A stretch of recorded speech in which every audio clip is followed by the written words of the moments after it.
राम राम नमस्कार। हरियाणा तक देख रहे हैं आप और मेरा नाम है सोनिया सत्यानीता। बीते दिन यानी ये कहें कि 8 अक्टूबर को आपने देखा कि क्या जनादेश है सूबे का। आपने देखा कि बीजेपी को बहुमत मिला।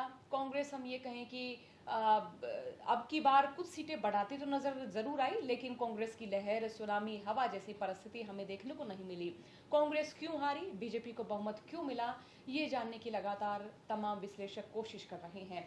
विजय विद्रोही साहब इस समय हमारे साथ हैं। सर बहुत बहुत शुक्रिया समय देने के लिए। अब यहाँ पे जो हम कारण जान रहे हैं कि क्यों बीजेपी को बहुमत मिला और कांग्रेस सरकार बनाती बनाती जो कांग्रेसी दावा कर रहे थे वो कैसे रह गई, ये कारण जानने की कोशिश करें तो आप क्या कारण मानते हैं? देखिए, कारण तो बहुत सारे हैं जिनकी विवेचना इस समय हो रही है। और कोई भी ऐसा कारण नहीं है जिसके बारे में हम पहले से नहीं जानते थे या पहले बात नहीं करते थे, लेकिन तब ना ही कांग्रेस आला कमान ने सीरियसली लिया, ना ही दूसरे पॉलिटिकल पंडित जो अब बड़ी बड़ी बातें कह रहे हैं उन्होंने उस तरफ इशारा किया। अब मेन कारण बताया जा रहा है जाट वर्सेस गैर जाट हो गया। फिर बताया जा रहा है कुमारी शैलजा की नाराज़गी, निर्दलियों का दबदबा। ये भी बताया जा रहा है कि बीजेपी की शानदार स्ट्रेटेजी रही निर्दलियों तक नरेल पुश करने की। ये भी कहा जा रहा है कि हुड्डा के बाप बेटे का बहुत ज़्यादा दखल, प्रभुत्व, उससे जो साइलेंट वोटर था उसने अपना बदला एक साथ एक झटके में चुकाया। और चुनाव आयोग के हिसाब से जाएं तो हम देख रहे हैं कि 48 बीजेपी है, 37 कांग्रेस की है। कांग्रेस के 10 बागी हैं ऐसे हैं जिनको जितना वोट मिला है वो बीजेपी को जितना वोट मिला जीत का अंतर से ज़्यादा वोट मिला है। यानी 10 बागियों ने 10 सीटें कांग्रेस के से छीन कर बीजेपी की झोली में डाल दी। अब ये नहीं होते तो आप कहानी समझ सकते हैं।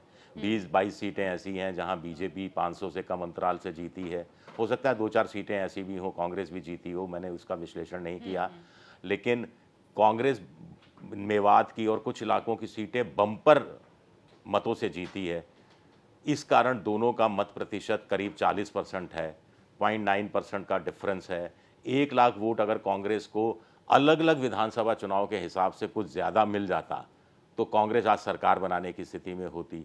ये कुछ विश्लेषण है जो अर्थमेटिक्स के हिसाब से किया जा रहा है। लेकिन यहाँ पे जो जाट और गैर जाट की बात सामने आ रही है, अब ये हमें चुनाव के दौरान किसी भी नेता की ओर से इस तरह के बयान देखने को नहीं मिले।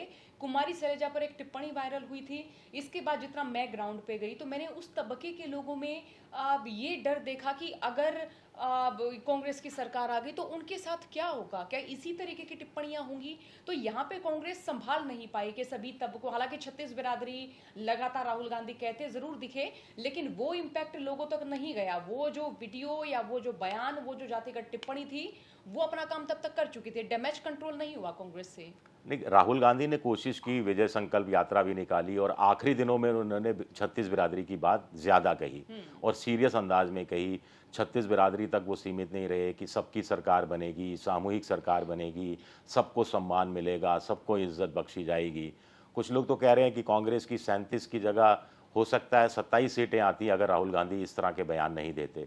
लेकिन राहुल गांधी जैसे समझदार लोग, अगर उनके जो समझदारों की टोली है, उनके जो परामर्श करने वाले हैं, उनके लिए नीति बनाने वाले हैं, सर्वे करवाने वाले हैं, ज़मीन से फीडबैक पहुंचाने वाले हैं, क्या वो ये भांप नहीं सके कि इस कदर नाराज़गी है, या वो हुड्डा को थोड़ा सा कंट्रोल में रख सकते थे? अब जहां तक दलित सीटों की बात है, लेकिन दलित सीटों में तो ज़्यादा फर्क पड़ा नहीं। 17 में से 9 सीटें कांग्रेस को मिली, 8 सीटें बीजेपी को मिली। पिछली बार 7 सीटें कांग्रेस को मिली थी, इस बार 2 सीटें अतिरिक्त सीटें दलितों की मिली है। लेकिन कुछ लोग कह रहे हैं कि कुमारी शैलजा अगर नाराज नहीं होती तो ये सीटों की संख्या 13-14 भी हो सकती। अब लेकिन शैलजा को भी हम ये कहें कि अब कांग्रेस ने दरकिनार किया, इस तरीके का संदेश गया। कुमारी शैलजा नाराज रही, उस दौरान भी हुड्डा खेमे की ओर से कोई ऐसा बयान सामने नहीं आया कि जिसको देख के कहा जा सकता हो कि वो संवेदनशील है इस मामले में, संजीदा है इस मामले में। हाँ, और कुमारी शैलजा की जो नाराज़गी थी, वो कोप भवन में गई थी कुछ दिनों से, वो फिर अचानक उन्होंने टीवी चैनलों से बात किया। जब वो नाराज़ थी तो उसी समय आला कमान तक ये खबर पहुंचनी चाहिए थी और आला कमान को उनको बुलाना चाहिए था। मल्लिकार्जुन खड़गे बाद में उनसे मिले। प्रियंका गांधी को भेजा जा सकता था, प्रियंका गांधी बात कर सकती थी, सोनिया गांधी फ़ोन पर बात कर सकती थी। और कुमारी शैलजा तो एक तरह से पोस्चरिंग कर रही थी। बाद में कुछ लोगों ने ये कहा कि भाई वो भी जानती है मुख्यमंत्री तो हुड्डा बनेंगे, लेकिन फ्यूचर के लिए वो मुख्यमंत्री के लिए अपनी सीट सुरक्षित करना चाहती थी। और वो चाह रही थी कि उनके जो समर्थक हैं, उनके समर्थकों में से ज़्यादा लोगों को मंत्रिमंडल में जगह दी जाए, तो वो व्यवस्था तो पहले से की जा सकती थी। ये तो मुझे लगता है ये कांग्रेस ने थोड़ी समझदारी की कमी झलकी। कांग्रेस के हिस्से रहा जाट एससी वोटर जो एक मुश्त माना जा रहा था कि वो कांग्रेस के हिस्से आएगा, ऐसा नहीं हुआ। मेवाती वोटर, अब मेवात में तो हम ये माने कि बीजेपी की खिलाफत नू हिंसा के बाद रही, और हम ये भी माने कि जो मेवाती लोग हैं उनके पास विकल्पों की भी बड़ी कमी रही है। बीजेपी नेता या फिर इनेलो के या फिर जेजेपी के अब वो भी कोई बड़ा चेहरा नहीं रहते, यानी हम ये कहें घरानों की राजनीति वहां से चलती आई है। अब यहाँ बात करें जाट और एससी वोटर की, तो यहाँ भी मैं मानूं कि एक मुश्त जो दलित वोटर है वो कांग्रेस की ओर नहीं गए हैं, और जाट वोटर भी मैं कहूँ कि वो बीजेपी के हिस्से भी गए हैं। और सबसे बड़ा जो मैं आपको बताना चाहूंगी कि जो कारण है बीजेपी की जीत का, उसमें मैं ये भी कहूंगी कि बिना खर्ची बिना पर्ची का वाकई मैंने ग्राउंड पे रुझान देखा हर तबके के लोगों में। हाँ, तो आप कारण बता ही रही हैं। अब इस पे तो मैं आपकी बात से बिल्कुल 100% सहमत हूँ, लेकिन थोड़ा सी असहमति इस बात की है कि दलितों में से जाटव और गैर जाटव, उसमें से यूपी में जैसे बीजेपी ने गैर जाटकों को अपनी तरफ आकर्षित किया था, वैसे ही हरियाणा में ये खेल खेला। और सबसे बड़ी बात हम भूल जाते हैं कि संघ का कार्यकर्ता लगा। बहुत समय बाद संघ का कार्यकर्ता बीजेपी को जिताने के लिए आया। लोगों को रसोई घर से निकाल कर, घरों से निकाल कर बूथ तक पहुंचाना क्या व्यवस्था संभाली। तो इसमें जो बीजेपी की जीत हुई है, इसमें संघ की भी बड़ी भूमिका है, इससे भी हम इनकार नहीं कर सकते। जो इस तरह की परिस्थिति है, जब भी राजनीतिक तौर पे बात होती है तो आम गांव देहात के लोग भी कहते हैं कि बीजेपी आने के बाद जाट और गैर जाट की राजनीति शुरू हुई। लेकिन क्या हम इसे ये मान सकते हैं कि जो पहले की सरकारें रही उनमें किसी एक तबके को दरकिनार किया गया या एक तबके का डोमिनेंस दिखाया गया, इसलिए अब तस्वीर साफ हुई? चूंकि सोशल मीडिया सबके पास है, फोन सबके पास है, तो सूचनाएं, संचार, कहीं पर किसी के साथ कोई घटना होना वो जल्द मालूम हो जाता। पहला ऐसे नहीं था।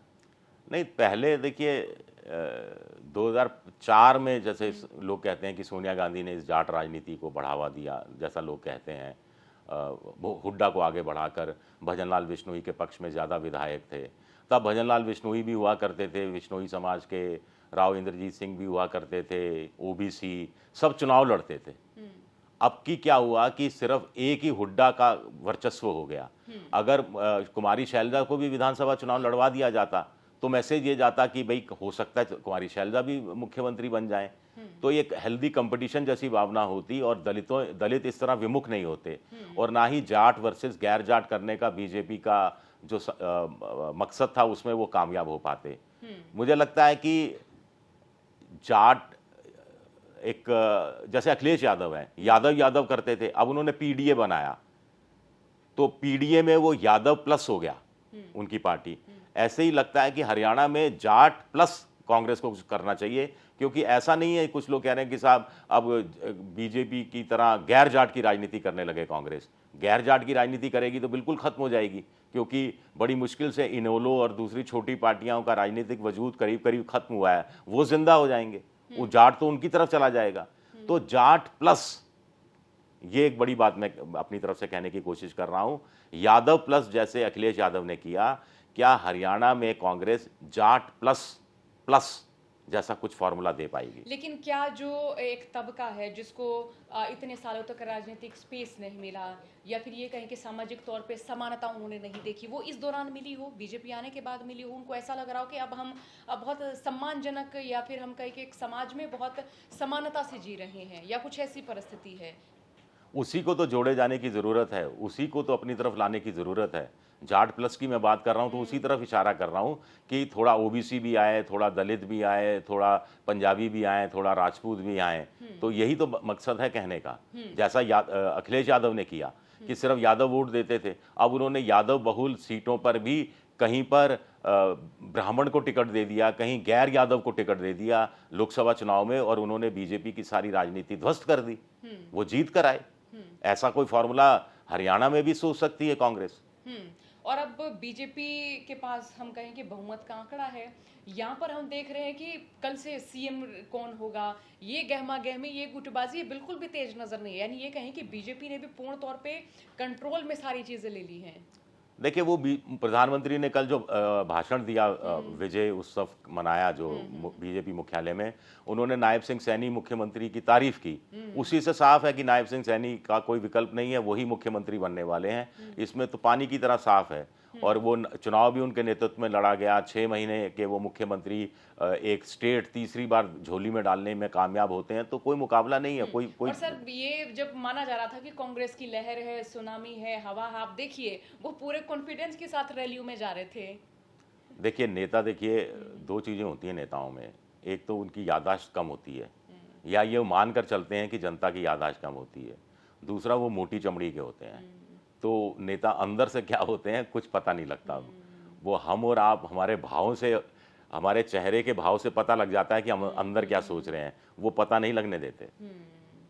तो यहाँ पे हम ये माने कि नायब सैनी बीजेपी के लिए एक गोल्डन जो है वो मैजिक करके गए, अब की बार एक नया मैजिक कर गए। नहीं, कुल मिलाकर देखिए खट्टर को हटाने का दाव बीजेपी का ठीक चल गया। ओबीसी आ गए, और ओबीसी का कैचमेंट एरिया सबसे बड़ा है। दलित हों, जाट हों, उन सबसे ज़्यादा तो हरियाणा में ओबीसी हैं। तो ये ओबीसी की राजनीति का एक कार्ड खेला, तो वो काम चल गया बीजेपी का कार्ड। तो यहाँ पे अगर कांग्रेस की भी बात करें, क्योंकि जनता ये भी कहते नजर आ रही थी कि वो हम वोट देंगे पहले की सरकार को देख के और अब की सरकार को देख के, कि पहले क्या किसानों के हित रहे, अब क्या परिणाम रहा, क्या रोजगार वाकई बिना खर्ची पर्ची मिले हैं। तो इसे मैं ये भी मानूं कि जो ग्राउंड के मुद्दे रहे जनता ने उन पे भी फोकस किया है। देखिए मुझे लगता है कि जनता ने कांग्रेस क्या देगी इस पर गौर किया, लेकिन उससे ज्यादा गौर किया कि क्या मिल रहा है। तो इनको लगा ट्राइड एंड टेस्टेड है, बिना खर्ची पर्ची के बी और सी और डी श्रेणी में नौकरियां मिल रही हैं। किसानों के लिए 24 जिन्सों का एमएसपी पर खरीद की बात की गई है।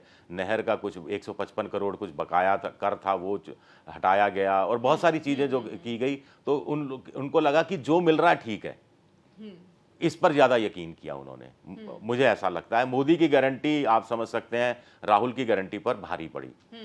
सर बहुत बहुत शुक्रिया, आपने समय दिया। तो दोस्तों आपने ये चर्चा सुनी, आप सभी का भी बहुत बहुत शुक्रिया। शुक्रिया, बहुत बहुत।